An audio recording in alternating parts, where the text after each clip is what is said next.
북한호우가 휩쓸고 간 전남 한평의 한 재래시장의 거리는 온통 진흙투성입니다. 물에 잠겨 더 이상 사용할 수 없는 물건들은 쓰레기 가도에 가득 쌓여 그야말로 아수라장입니다. 광주에 또다시 폭우가 쏟아져 보름 전 침수됐던 지역이 이번에도 물에 잠겼습니다. 피해 복구가 끝나기도 전에 반복되는 피해에 시민들의 분노는 커져만 가고 있습니다. 더불어민주당의 신임 정청래 대표가 강조하고 있는 컷오프 최소화와 당원 비중 확대가 어떤 룰로 적용될지에 따라 앞으로 호남 지방선거 판도도 영향을 받을 전망입니다. 실연패 탈출에 성공한 기아 타이거즈가 트레이드로 호랑이 유니폼을 입은 이적생들의 활약에 힘입어 1위 하나를 제압하며 5위에 올랐습니다. 여러분 안녕하십니까? KBC 8시 뉴스 시작합니다. 폭우가 휩쓸고 간 한평의 한 재래시장은 그야말로 아수라장입니다. 시장 거리는 진흙투성이고 물에 잠겨 더 이상 사용할 수 없는 물건들은 쓰레기가 돼 가득 쌓였습니다. 상인들에게서는 한숨만 나옵니다. 강동일 기자의 보도입니다. 재래시장에 흙탕물로 범벅이 된 물건들이 쌓여 있습니다. 빗물에 잠겨 더는 사용할 수 없게 된 의자와 선풍기, 냉장고 등입니다. 물건 하나라도 건져보려고 상인들은 이리저리 살펴보지만 여의치가 않습니다. 기름이 싹 넘쳐버려갖고 다 기름이 밖으로 다 나와버리고 난리가 나버렸어 난리가. 다 교체해야 되겠어요. 냉장고 다 빨아내버려갖고 냉장고도 수도 못하고 있고. 갑자기 불어난 물에 놀랐던 가슴은 좀처럼 가라앉지가 않습니다. 손쉽길 없이 30분 정도에 물파가 들차는 거예요.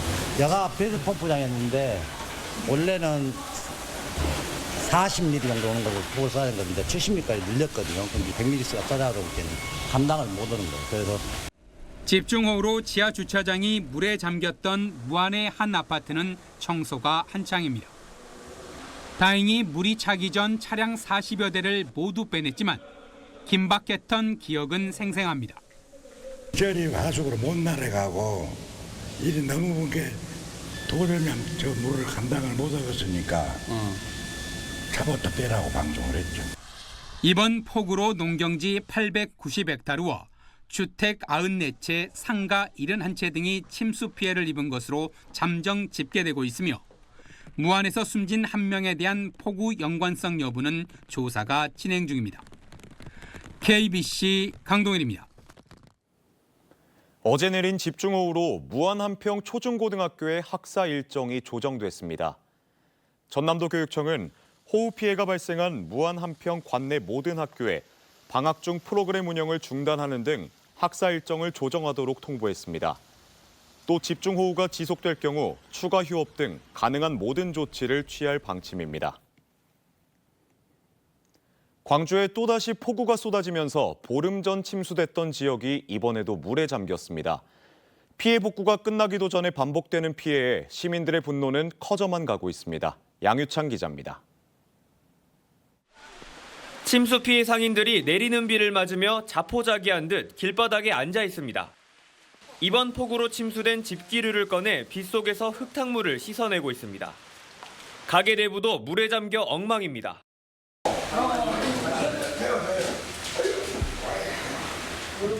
한 오피스텔 지하 주차장에는 차가 거의 침수될 정도로 역류한 하천물에 잠겼습니다.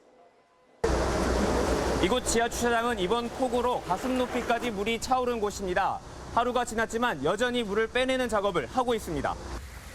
광주에는 어제부터 오늘 아침까지 시간당 최대 강수량 89.5mm를 기록하면서 197.5mm의 물폭탄이 쏟아졌습니다. 특히 지난 폭우에 침수됐던 신안동 신안교 일대, 문흥동 성당, 우남동 우남시장 등은 또다시 물에 잠겼습니다. 이게 똑같은 문제로 똑같은 이 지금 현상이 일어나는데 왜 달라진 거는 없고 매년 이렇게 비 많이 올 때마다 이렇게 침수가 되는지. 침수 피해 때마다 광주시와 북구청이 예방 대책을 세웠다고 하지만 한 번도 피해 예방이 제대로 이뤄지지 않았다며 분노를 감추지 못합니다. 대책도 안 세워놓고 지금 계속 이딴 식으로 계속 이거 매해년마다 이런다니까. 벌써 지금 얘가 몇 번째인지 모르겠어. 보름 전에는 400mm가 넘는 폭우. 하지만 이번에는 절반도 안 되는 197mm에도 똑같은 침수 피해가 반복됐습니다. KBC 양유창입니다. 어제 광주와 전남 지역에 쏟아진 폭우는 제8호 태풍 꼬마이의 간접 영향을 받은 것으로 분석됐습니다. 광주지방기상청은 꼬마이가 남긴 습한 공기와 북쪽에서 내려온 찬 공기가 서해 상공에서 부딪히면서 광주와 전남에 강한 비를 뿌렸다고 설명했습니다. 특히 전남 서해안에 작은 규모의 저기압이 생기면서 무안과 한평 지역에 수증기가 집중돼 폭우로 이어졌습니다. 기상청은 내일과 모레에도 5mm에서 40mm의 비가 내릴 것으로 내다봤습니다. 폭우가 쏟아진 전남 무안군과 한평군에서 기상관측 장비가 낙뢰로 고장이나 강수량 측정이 안 된 것으로 드러났습니다. 광주지방기상청에 따르면 어제 정오부터 오후 3시 사이 한평읍과 무안읍의 자동 기상관측 장비가 고장나면서 강수량 관측값이 기록되지 않았습니다. 전남 지역에 1,325차례의 낙뢰가 친 가운데 무안 관측 장비는 낙뢰를 직접 맞아 손상됐고 한평의 장비는 낙뢰로 전력 차단기가 내려가며 작동이 중단된 것으로 확인됐습니다. 주택 상가 침수 피해가 잇따른 무안읍과 한평읍의 정확한 강수량도 알 수 없게 됐습니다. 최근 10년 동안 전남 지역의 호우 피해액이 3,200억 원에 이르는 것으로 나타났습니다. 전남연구원이 발간한 전남의 홍수 위험 특성 분석에 따르면 지난 2014년부터 2023년까지 전남의 자연재해 피해액 4,200억 원 가운데 77%에 달하는 3,200억 원이 호우 피해였습니다. 특히 최근 5년 동안의 피해액은 연구조사 대상 기간 10년 동안 피해액의 96%를 차지했습니다. 더불어민주당의 신임 당대표로 정청래 의원이 당선되면서 앞으로 호남 지방선거 판도도 영향을 받을 것으로 전망됩니다. 경선이 중요한 지역이다 보니 정 대표가 강조하고 있는 컷오프 최소화와 당원 비중 확대가 어떤 룰로 적용될지 관심이 높습니다. 이영길 기자입니다. 더불어민주당 정청래 대표는 후보 시절부터 컷오프 없는 경선 보장을 수차례 강조했습니다. 컷오프와 후보 구도 조율을 통한 당에 보이지 않는 손을 최대한 차단하겠다는 방침입니다. 억울한 컷오프는 없애겠습니다. 억울한 컷오프로 눈물 흘리는 후보가 없도록 당대표인 제가 보장하겠습니다. 컷오프 최소화는 광주 전남 단체장 경선에서 상당한 변수로 작용할 전망입니다. 광역단체장의 경우 광주 전남 시도지사의 연임 도전이 유력한 가운데 지역 다선 의원들 다수도 단체장 도전을 준비하고 있습니다. 현역 단체장 대 다수의 국회의원의 도전자 구도가 형성될 경우 현직이 다소 유리하다는 평가가 나오고 있지만 전남은 지역별, 광주는 정치 계파별로도 차이점을 만들 수 있습니다. 당원 비중 확대가 경선 방식에 변화를 줄지도 관심입니다. 민주당은 단체장 경선에서 당원과 여론조사의 비중을 절반씩 반영하는 룰이 지난 20여 년간 굳어져 왔는데 일부 변화가 예상됩니다. 이 밖에도 현재 공석인 지명직 최고위원 1명을 호남 몫으로 지명하겠다고 약속한 가운데 누가 그 자리를 차지하느냐도 호남 경선 룰에 영향을 미칠 전망입니다. 또 조국혁신당의 약진으로 호남에서 민주당 일당 독점 구도가 흔들리고 있는 상황에서 당에서 일방적으로 후보를 정하는 것도 현실적으로 어려워 어느 때보다 치열한 경선이 예고되고 있습니다. KBC 이영길입니다. 광주 군공항 이전 문제 해결을 위한 육자협의체 구성과 첫 실무회의가 이달 중 이뤄질 예정입니다. 광주광역시와 전라남도, 무안군 등 3개 지자체 부단체장과 관계 공무원들이 오늘 용산 대통령 비서실에서 만남을 가졌습니다. 이번 만남은 육자협의체 구성과 첫 실무회의를 갖기에 앞서 소음도 측정과 이전 지역에 대한 보상 규모 등 주요 쟁점 사항을 사전 점검하기 위한 것으로 알려졌습니다. 지난 6월 25일 이재명 대통령은 호남의 마음을 듣다를 주제로 진행된 타운홀 미팅에서 광주 군공항 이전 문제를 정부 차원에서 적극 지원하기 위해 대통령실 TF 구성과 육자협의체 구성을 약속했습니다. 무안공항 제주항공 여객기 참사 유가족들이 사고조사 과정의 절차와 결과를 투명하게 통보받고 참여할 권리를 보장해달라고 촉구했습니다. 여객기 참사 유가족들은 오늘 국민권익위원들과 간담회를 갖고 참사 원인 조사 과정의 투명한 공유와 온라인상 2차 가해 차단 등을 요구했습니다. 또 이번 사고를 국가적 참사로 명확히 규정하고 국민의 생명과 안전 보호를 위한 긴급 안전 권고 조치도 발동해달라고 강조했습니다.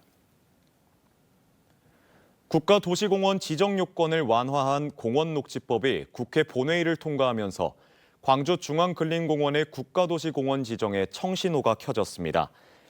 더불어민주당 양부남 의원실에 따르면 국가도시공원 지정 절차를 간소화하고 부지 면적 기준을 대폭 낮춘 공원녹지법이 오늘 국회 본회의를 통과했습니다. 전국에서 국가도시공원 지정 추진이 이어지는 가운데 광주중앙근린공원은 부지 면적과 생태환경 등의 측면에서 국가도시공원 지정이 가장 유력한 공원으로 꼽히고 있습니다. 7연패 탈출에 성공한 프로야구 기아 타이거즈가 리그 1위 한화 이글스를 제압하며 5위에 올랐습니다. 트레이드로 호랑이 유니폼을 입은 이적생들의 활약이 두드러졌습니다. 박성열 기자입니다. 2대2 팽팽한 승부가 이어지던 6회 초 무사 1루. 마운드에 오른 이적생 김시윤이 4번 타자 노시환을 상대로 병사를 유도하며 위기를 탈출합니다. 주무기 커브와 포크볼로 6타자 연속 범타를 기록하며 역전의 발판을 마련한 김시윤은 6회 말 한준수의 적시타에 힘입어 이적 후 첫 승리를 따냈습니다. 기아 타이거즈가 저를 트레이드로 영입했다는 왜 영입했는지 그 이유를 좀 알려드리고 싶고 계속 승리에 많은 기여를 해서 기아가 가을 야구에 갈 수 있도록 노력하겠습니다. 또 다른 이적생 한재승도 직구 최고 구속 시속 150km를 기록하는 등 자신감 있는 투구를 펼쳤습니다. 과감한 1루 견제로 주자를 잡아내 경기를 매듭지었고 트레이드 이후 첫 세이브를 수확했습니다. 항상 마운드 올라오면 씩씩하고 배짱 있게 팬들이 항상 응원할 수 있게 열심히 하겠습니다.